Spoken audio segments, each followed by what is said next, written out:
Hello everyone, welcome to learner B extra. I am Shivani Chauhan. इस video में हम लोग देखेंगे क्लास 7th साइंस की बुक का chapter 11 transportation in animals and plants का पार्ट 2। इससे पहले पार्ट 1 हम लोग कवर कर चुके हैं, उसमें हम काफ़ी कुछ समझ चुके हैं। और अगर आप लोगों ने चैनल को सब्सक्राइब नहीं किया है तो प्लीज़ सब्सक्राइब ज़रूर करिए। आप लोग सब्सक्राइब नहीं करते हैं, बड़ी गलत बात है। मतलब जो टोटल व्यूअर्स है ना, उसमें से 87% लोगों ने तो सब्सक्राइब ही नहीं कर रखा है। मतलब ये तो गलत बात है। देखिए, सब्सक्राइब कर लीजिए प्लीज़ चैनल को अगर आप लोग को पसंद आता है तो देखिए आगे का हम लोग देखते हैं। यहाँ तक हम लोगों ने ब्लड के बारे में देखा, ब्लड में क्या क्या होता है। रेड ब्लड सेल होते हैं, वाइट ब्लड सेल होते हैं और प्लेटलेट्स होते हैं। इनके क्या क्या काम होते हैं, ऑक्सीजन किस तरीके से हमारी बॉडी में जाती है, किस तरीके से यूटिलाइजेशन होता है। आर्टरीज जो है वो प्योर ब्लड को लेकर के आती हैं, वेन्स जो है वो इम्प्योर ब्लड को लेकर जाती हैं। प्योर मतलब प्योर का मतलब होता है ऑक्सीजन रिच ब्लड और इम्प्योर का मतलब होता है कार्बन डाइऑक्साइड रिच ब्लड्स। और कैपिलरीज की हेल्प से हमारी पूरी की पूरी बॉडी में जो है वो ब्लड फ्लो करता है। हार्ट किस तरीके से फंक्शन करता है, कैसे एक पार्ट से दूसरे पार्ट में जाता है, ब्लड मिक्स ना हो इसलिए हार्ट में क्या होते हैं, ऐसे करके 4 चेम्बर्स होते हैं। इधर वाला ये देखिए, ये जो होता है लेफ़्ट एट्रियम होता है, ये राइट एट्रियम होता है, राइट वेंट्रिकल, लेफ़्ट वेंट्रिकल। फिर पल्मोनरी आर्टरी, पल्मोनरी वेन होती है। वेना कावा से क्या होता है कि पूरी बॉडी से हमारी ब्लड आता है हार्ट में, और एओर्टा से पूरी बॉडी में प्यूरिफाइड ब्लड होकर के चला जाता है। तो इस तरीके से हम लोगों ने समझा था कि किस तरीके से फ़्लो करता है बॉडी में ब्लड। अब हम लोग देखते हैं हार्ट बीट। हार्ट बीट क्या होती है? दिल के धड़कने को ही तो हम हार्ट बीट कहते हैं, है ना। तो देखिए, the wall of chambers of heart are made up of muscles. तो हमारा जो हार्ट होता है उसके 4 चेम्बर होते हैं और 4 पार्ट्स में वो डिवाइड होता है। तो जो इसकी वॉल्स होती हैं ये काफ़ी सारी मसल्स से मिल करके बनी हुई होती हैं। ये जो मसल्स होती हैं ये कॉन्ट्रैक्ट करती हैं एंड रिलैक्स करती हैं रिदमिकली। तो कॉन्ट्रैक्ट करने का क्या मतलब होता है? अगर आप अपनी मुट्ठी को बंद कर लेते हैं तो इसका मतलब क्या है कि वो कॉन्ट्रैक्शन में है, कॉन्ट्रैक्ट है, वो रिलैक्स नहीं है। और जब आप मुट्ठी को आराम से खोल देते हैं तो आपका हाथ एक रिलैक्स पोजीशन पे आ जाता है। तो इसी तरीके से हमारा हार्ट धड़कता है, कभी कॉन्ट्रैक्ट करता है तो कभी वो रिलैक्स करता है। तो कॉन्ट्रैक्शन एंड रिलैक्शन, जो रिदमिक कॉन्ट्रैक्शन एंड रिलैक्शन होता है ना, इसी की वजह से हार्ट बीट जनरेट होती है। दिस रिदमिक कॉन्ट्रैक्शन, रिदमिक का मतलब कॉन्ट्रैक्शन हो रहा है, रिलैक्शन, कॉन्ट्रैक्शन रिलैक्शन, कॉन्ट्रैक्शन रिलैक्शन, रिदम में चलता रहता है दोनों। तो इस जब ये चल रहा होता है रिदमिक कॉन्ट्रैक्शन रिलैक्सेशन जो होता है ना हार्ट का, इसी की वजह से हार्ट बीट हमारा दिल धड़कता है। रिमेंबर, हमें याद रखना है कि हार्ट बीट जो होती हैं वो continue every moment of the life. मतलब हार्ट जो है ना हमारा हमेशा धड़कता रहता है। जब तक हमारे में ज़िंदगी है तब तक हमारे दिल में धड़कन रहती है। और अगर जिसमें नहीं है दिल में धड़कन तो इसका मतलब वो पर्सन अब जिंदा नहीं है। तो अगर कोई जिंदा है तो इसका मतलब है कि उसका हार्ट हमेशा रिदमिकली कॉन्ट्रैक्ट और रिलैक्स दोनों करता रहेगा। हाँ, तो आगे हमें बताया जाता है the doctor feels your heart beat with the help of instrument called stethoscope. तो डॉक्टर जो है हार्ट बीट किसकी हेल्प से फील करते हैं? उस इंस्ट्रूमेंट का नाम है स्टेथोस्कोप। तो आप लोगों से 1 नंबर का क्वेश्चन ये बन सकता है कि जो हार्ट बीट सुनने के लिए जो डॉक्टर इस तरीके का, ये देखिए यहाँ पर इस पिक्चर में, ये देखिए ये ऐसे करके, ये जो है ना ये स्टेथोस्कोप होता है, instrument to hear heart beat को सुनने के लिए। तो ये इस तरीके की ट्यूब होती है, आप लोगों ने देखा होगा टीवी में, अगर कोई डॉक्टर वाइट कलर के कपड़े पहन के आता है तो उसके पास स्टेथोस्कोप ज़रूर होता है। तो ये ऐसे करके ट्यूब होती है, ये चेस्ट पीस होता है जिसको रखा जाता है हार्ट पे, और ये ईयर में उसके कानों में आवाज़ हो जाती है, ईयर पीस होते हैं ये। तो इसमें दिखाया गया है a doctor uses stethoscope, doctor stethoscope का यूज़ करते हैं ताकि device to amplify the sound of heart की साउंड थोड़ी कम होती है, स्टेथोस्कोप से थोड़ी तेज़ दिल की धड़कन सुनाई दे जाती है डॉक्टर को। इससे क्या होता है, it consist of a chest piece, हमने देख लिया चेस्ट पीस होता है जो sensitive carries a sensitive diaphragm to ear piece and a tube. तो बता रखा है कि किस तरीके का स्टेथोस्कोप होता है। डॉक्टर क्लू ले लेते हैं कि आपकी कंडीशन कैसी है हार्ट की। स्टेथोस्कोप से जब आपकी हार्ट बीट सुनते हैं वो तो उनको समझ में आ जाता है कि हार्ट बीट, जो हार्ट रेट है आपका बीट करने का, वो नॉर्मल है या तेज़ है या स्लो है, उस तरीके से वो समझ जाते हैं। तो ये एक्टिविटी बताई गई है कि किस तरीके से आप एक स्टेथोस्कोप बना सकते हैं। तो देख सकते हैं आप यहाँ पर कि हम लोग को फ़नल लेना है, इस तरीके का जो फ़नल जैसा होता है वो लेना है of 6 to 7 centimetre in diameter. इतना बड़ा फ़नल लेना है। यहाँ पर देखिए 6 to 7 सेंटीमीटर डायमीटर का फिक्स रबर ट्यूब, और रबर की ट्यूब आपको फिक्स कर देनी है इस पर, जो 50 सेंटीमीटर लॉन्ग होगी, tightly to the stem of the funnel. Stem मतलब इसके यहाँ से ऐसा होता है ना, ये देखिए ये फ़नल है, ऐसे इसका ये जो पार्ट होता है यहाँ पर एक आपको लगभग लंबी सी ट्यूब इस पर फिट कर देनी है। फिर क्या करना है, स्ट्रेच द रबर शीट, फिर रबर की शीट जो है यहाँ पे ऐसे करके ऊपर की तरफ लगा देनी है उसके फनल के मुंह पे, और उसको टाइटली फिक्स कर देना है।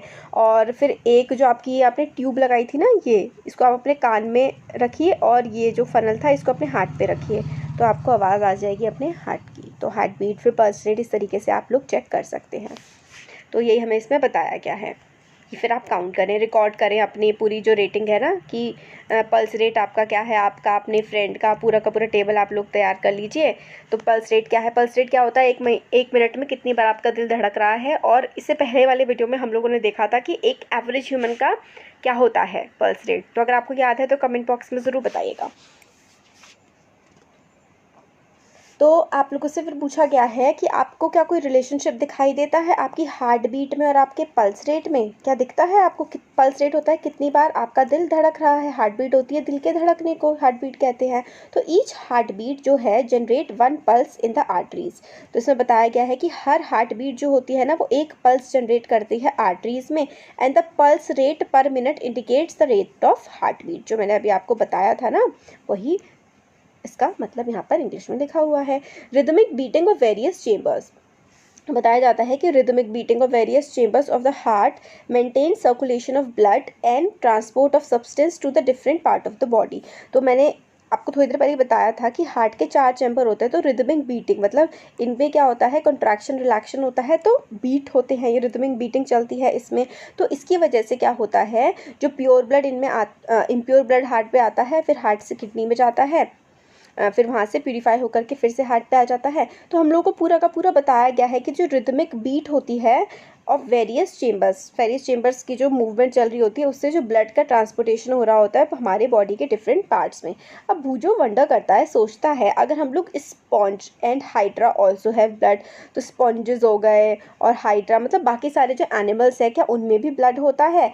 और क्या इनमें भी कोई सर्कुलेटरी सिस्टम होता है कि इस तरीके से हार्ट जैसे प्यूरिफिकेशन के लिए हम इस्तेमाल कर रहे हैं, हार्ट बीट हो रही है, पूरा सर्कुलेशन सिस्टम है ना हमारी बॉडी में, ब्लड एक जगह से दूसरी जगह पर जा रहा है। तो क्या ये जो बाकी एनिमल्स होते हैं इनमें भी ऐसा होता है? ऐसा भोजू सोच रहा है, आप भी सोच रहे होंगे, हाँ जी ऐसा होता है। तो इसका आंसर यही है। The water in which they live, जो हाइड्रा हो गए, स्पॉन्जेस हो गए, ये पानी में रहते हैं। तो इसमें हमें बताया गया है कि जिस पानी में वो रहते हैं ना, they live brings food and oxygen as it enters their body. तो पानी में ये जानवर रहते हैं, उस पानी से ही ये लोग खाना खाते हैं, और उस पानी के में जो ऑक्सीजन प्रेजेंट होती है उसी की हेल्प से वो लोग सांस लेते हैं। The water carries away waste material and carbon dioxide as it moves out. तो वाटर में ही जो उनकी एनिमल्स की बॉडी में जो वेस्ट मटेरियल होता है वो भी उनकी बॉडी से निकल के पानी में चला जाता है, और पानी से ही वो खाना लेते हैं और ऑक्सीजन भी लेते हैं। तो ये पूरा का पूरा सर्कुलेशन का सिस्टम चल रहा होता है एनिमल्स में भी। Thus these animals do not need circulatory fluid like blood। तो ये वाले जो पानी वाले जानवर होते हैं ना, वाटर एनिमल्स, इनको बिल्कुल मतलब ब्लड जैसा कोई चीज़ नहीं चाहिए होती है। बाकी और जो एनिमल्स होते हैं जैसे कि डॉग और ये सब, इनको हमारे जैसा ही इनका सिस्टम काफ़ी हद तक रहता है। बाकी जो ये हाइड्रा वगैरह वाटर एनिमल्स होते हैं, इनका सर्कुलेटरी सिस्टम सेम हमारे जैसा नहीं होता है। दस these animals do not need a circulatory fluid like blood. तो इनको ब्लड जैसा सर्कुलेटरी फ्लूइड, ब्लड क्या है, ब्लड एक फ्लूइड ही तो है, ब्लड एक पानी जैसी चीज़ है जिसमें क्या क्या होते हैं, red blood cell, white blood cell, platelets होते हैं जो हमारे बहुत सारी चीज़ों में हेल्प करते हैं। बट ये जो हाइड्रा वाटर एनिमल्स होते हैं इनमें इस टाइप का ब्लड नहीं प्रेजेंट होता। तो किस तरीके से वो लोग काम करते हैं वो मैं बता दें कि पानी से ही सब कुछ ले लेते हैं और बाद में पानी में ही छोड़ देते हैं। अब एनिमल्स में एक्सक्रीशन कैसे होता है, एनिमल्स जैसे कि ह्यूमन और बाकी सारे एनिमल्स हैं, बॉडी से जो वेस्ट मटेरियल होता है वो किस तरीके से बाहर निकलता है वो हम लोग देखेंगे। तो recall how carbon dioxide is removed as waste from the body through the lungs during exhalation. तो इनहेलेशन का मतलब सांस को अंदर लेना, एक्सहेलेशन बाहर छोड़ देना।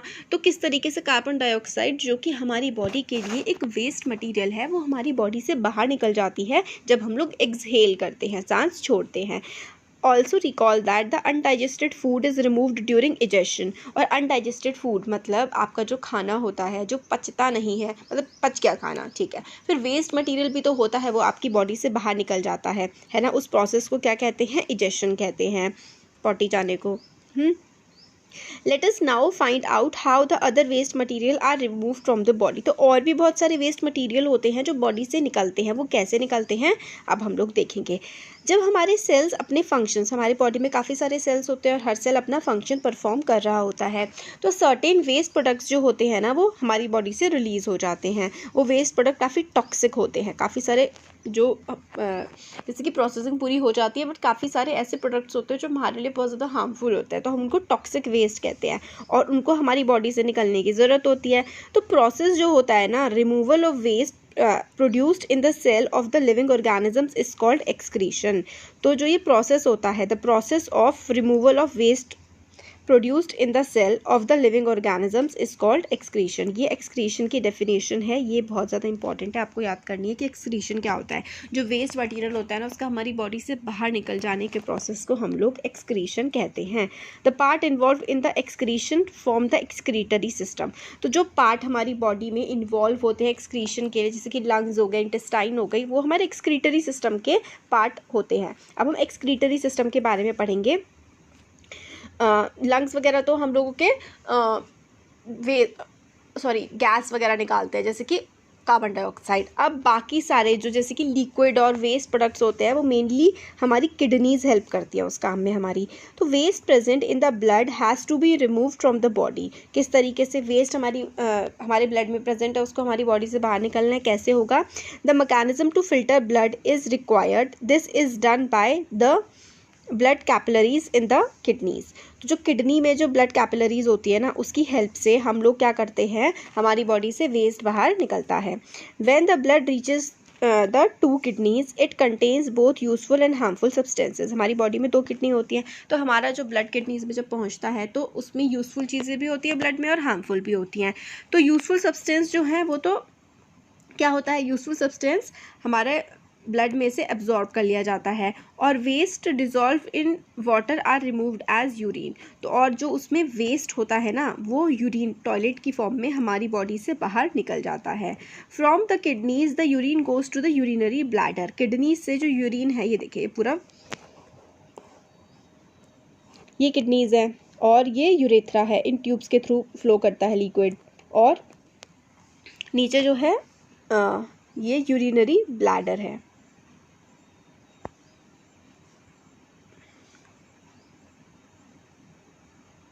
सॉरी, ये नीचे की तरफ हमारा क्या है, यूरिनरी ब्लैडर यहाँ पे बना हुआ है, ये देखिए ये है यूरिनरी ब्लैडर। ये पूरा हमारा एक्सक्रीटरी सिस्टम है। तो अब इसको समझेंगे।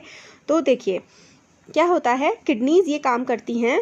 When the blood reaches the 2 kidneys it contains both useful and harmful substance. जब बॉडी में पहुँचता है, मतलब किडनी में पहुँचता है ब्लड और बाकी सारी चीज़ें, तो क्या होता है उसमें वेस्ट भी होता है और यूजफुल भी होता है। यूजफुल जो होता है उसको तो एब्जॉर्ब कर लिया जाता है, और वेस्ट जो है उसको बॉडी से बाहर निकालने का प्रोसेस चल जाता है। तो यूजफुल सब्सटेंस जो है वो बॉडी में फिर से भेज दिया जाता है, ज़रूरत की चीज़, और बाकी का प्रोसेस चल जाता है निकालने का। Waste dissolve in water are removed as urine. तो जो वेस्ट होते हैं ना, बॉडी में डिजॉल्व होते हैं वाटर की फॉर्म में। जैसे वाटर हम लोग पीते हैं तो उसका जो ज़रूरी चीज़ होती है वो तो बॉडी में एब्जॉर्ब हो जाती है, और जो वेस्ट चीज़ होती है वो किडनीज़ के थ्रू बाहर निकल जाती है। तो from the kidneys the urine, kidney से जो यूरिन होता है वो यूरिनरी ब्लैडर में जाता है, goes into the urinary bladder. देखिए किडनी से यहाँ पर जाता है यूरिनरी ब्लैडर में। तो ये जो होता है ये यूरिनरी ब्लैडर होता है, ये रहा यूरिनरी ब्लैडर में जाता है। किसकी हेल्प से, ये जो ट्यूब जैसा स्ट्रक्चर होता है ना, tube like ureters, it is stored in the bladder. तो ब्लैडर में ये जो ट्यूब जैसा स्ट्रक्चर आपको दिख रहा है, इसको यूरेटर बोलते हैं। ये किडनी से यूरेटर की हेल्प से यूरिनरी ब्लैडर में जो वेस्ट होता है वो जाता है और यहाँ पर स्टोर हो जाता है। It is store in the bladder and is pass through the urinary opening at the end of the muscular tube called urethra. तो ये वाला हमारा यूरिनरी ब्लैडर होता है, ये जो दिख रहा है आपको, और फिर ये ट्यूब जैसी नीचे ये वाली जो ओपनिंग दिख रही है, ये इसके थ्रू बॉडी से बाहर निकल जाता है। तो it's stored in the bladder and is pass through the urinary opening at the muscular tube called urethra. तो ये वाली जो ओपनिंग होती है यहाँ से बाहर निकल जाता है। The kidneys, ureters, bladder and urethra form the excretory system. तो एक्सक्रीटरी सिस्टम में हमारे क्या क्या आता है, तो जो हमारा एक्सक्रीटरी सिस्टम होता है उसमें किडनी आती है, यूरेटर्स आते हैं, ब्लैडर आता है and the urethra form the excretory system. तो ये वाला जो डायग्राम है ना, ये आपसे बहुत ज़्यादा पूछा जाता है एग्जाम में। तो ये दो बीन जैसी शेप की आपकी किडनी हो गई, ये यूरेटर हो गया, ये जो ट्यूब जैसी होती है ये हमारे यूरेटर हो गए, और ये यूरिनरी ब्लैडर हो गया, फिर ये यूरेथ्रा हो गया नीचे, और ये यूरेथ्रा की ओपनिंग हो गई, यूरिनरी ओपनिंग। तो ये सारा का सारा पूरा प्रोसेस होता है। इसको हमारा पूरा सिस्टम जो होता है ह्यूमन एक्सक्रीटरी सिस्टम होता है, और वेस्ट हमारी बॉडी से इसके थ्रू बाहर निकल जाता है। अब देखिए, एक जो अडल्ट होता है वो नॉर्मली पास करता है 1 से लेकर के 1.8 litre of urine in 24 hour. 24 घंटे में जो टॉयलेट के थ्रू बाहर निकलता है हमारी बॉडी से वेस्ट, वो 1 से 1.8 लीटर होता है। और यूरिन में 95% तो वाटर ही होता है, और 12.5% यूरिया होता है, और बाकी 2.5%, सॉरी 12 बोल दिया मैंने, 2.5% यूरिया होता है, 2.5% अदर वेस्ट होते हैं। तो we have all experience that we sweat on the hot summer day. जो समर डे होता है, गर्मी होती है तो पसीना आता है, तो जो स्वेट होता है ना उसमें भी काफ़ी पानी होता है, काफ़ी सारे सॉल्ट्स होते हैं। तो Boojho has seen that sometimes in summer white patches are formed on our clothes specially in areas under arms. These marks are left by salt present in the sweat.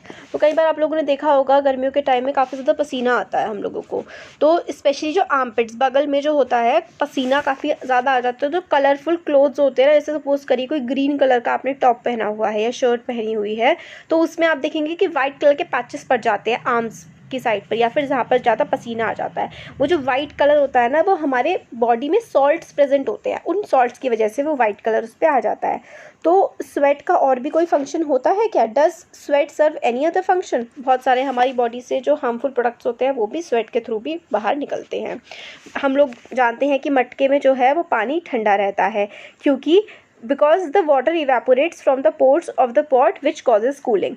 तो हमारी बॉडी को कूलिंग भी provide करता है sweat, क्योंकि जब evaporate sweat होता है ना, पसीना निकलने के बाद बॉडी से जब उठता है बाहर, तो बॉडी में थोड़ी सी कूलिंग प्रोवाइड करते हैं स्वेटिंग। तो मटका भी इसी तरीके से, क्योंकि मटके में जो क्या होता है, जो ड्रॉप्स होती है वो इवेपोरेट हो रही होती है, और इवेपोरेशन की वजह से मटके में क्या होती है, कूलिंग होती है, मटका में पानी ठंडा रहता है।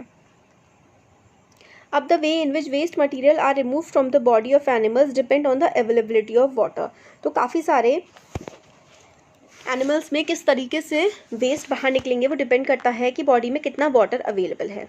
तो एक्वेटिक एनिमल्स, जैसे कि एक्वेटिक एनिमल्स मतलब पानी में रहने वाले जानवर, जैसे कि फ़िश हो गए, वो अपना जो वेस्ट होता है वो एक्सक्रीट कर देते हैं, excrete cell waste as ammonia which is directly dissolved in water. तो अमोनिया की फॉर्म में, हमारी में भी 2.5% लगभग यूरिया होता है, वो अमोनिया ही होता है।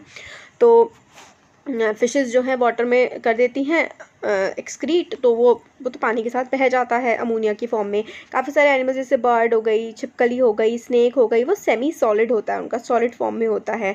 और white colour compound uric acid होता है। The major excretory product in humans is urea. हमारे जो ह्यूमंस में होता है वो यूरिया होता है मेनली, जिसमें काफ़ी अमाउंट ऑफ अमोनिया प्रेजेंट होता है। समटाइम जो पर्सन की किडनी जो है वो सही से काम नहीं करती है किसी इंजरी की वजह से या किडनी के फेलियर की वजह से, तो ऐसे पर्सन को आर्टिफिशियल तरीके से आर्टिफिशियल किडनी का फॉर्म होता है, जिसको हम लोग डायलिसिस कहते हैं। उसमें क्या होता है कि बॉडी का वेस्ट जो है एक प्रोसेस के थ्रू निकाला जाता है, और ब्लड में से सारा का सारा वेस्ट, क्योंकि किडनी तो काम कर नहीं रही होती, तो ब्लड में जो कार्बन डाइऑक्साइड एक्सेसिव प्रेजेंट होती है उसको डायलिसिस के प्रोसेस से बाहर निकाला जाता है। एक टिपिकल सा प्रोसेस होता है, ड्रिप्स वगैरह लगाई जाती हैं और बॉडी से वेस्ट निकाल लिया जाता है। काफ़ी अजीब सा, मतलब काफ़ी बुरी हालत हो जाती है इस तरीके से जिस पर्सन की किडनी में प्रॉब्लम हो जाती है। तो स्वेट जो है हमारी बॉडी को कूल करने में हेल्प करता है, और एक्सेसिव सॉल्ट्स जो होते हैं बॉडी के, उसको भी बॉडी से बाहर निकाल देता है। अब ट्रांसपोर्टेशन ऑफ सब्सटेंसेस, काफ़ी सारे सब्सटेंस होते हैं, वो किस तरीके से ट्रांसपोर्ट करते हैं, मेनली प्लांट्स में। तो जो transport of substance in plants वाला पार्ट है ना, फिर वीडियो काफ़ी ज़्यादा बड़ा हो जाएगा, ये वाला हम अच्छे से समझेंगे नेक्स्ट वीडियो में, ठीक है। तो अगर अच्छा लगता है वीडियो तो ज़रूर वीडियो को लाइक करिए, चैनल को सब्सक्राइब करिए, अपने फ्रेंड्स के साथ भी शेयर करिए। Thank you.